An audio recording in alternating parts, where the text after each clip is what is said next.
When the player first gets to see Talos I, something horrible just happened. Talos I, when you first arrive, is not the beautiful testament to modern industry that it normally is on a day-to-day basis. It's been taken over by this alien species, and you don't really know why. You were part of an experiment, and some aliens, called the Typhon, have managed to escape containment.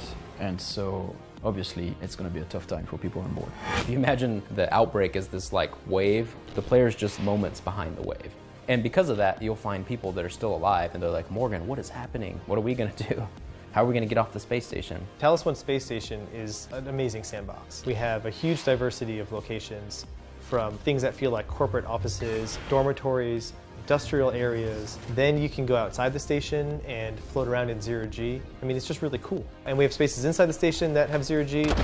There are some spaces where you can't breathe. There's spaces that are filled with hazards. The aliens are just one of the threats to the player. The station is also a threat. We wanted to communicate just how wealthy and ostentatious and powerful TranStar is as a company.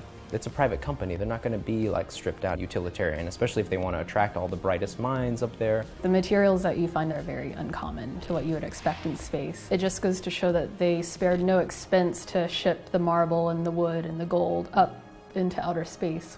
They didn't just fake it.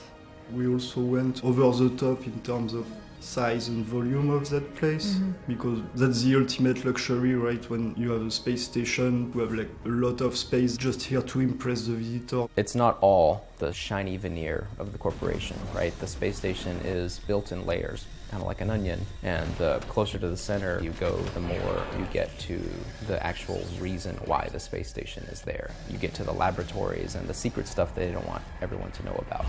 We call it an open space station game. It's like an open world game. Eventually the player has the means to go all over the space station. And you can go outside, you can fly around the station without any limit to what areas you want to see around the space station. Each level has something different about it, which makes it really special. That each one felt like it had a bit of a unique identity, but still belonging to a whole.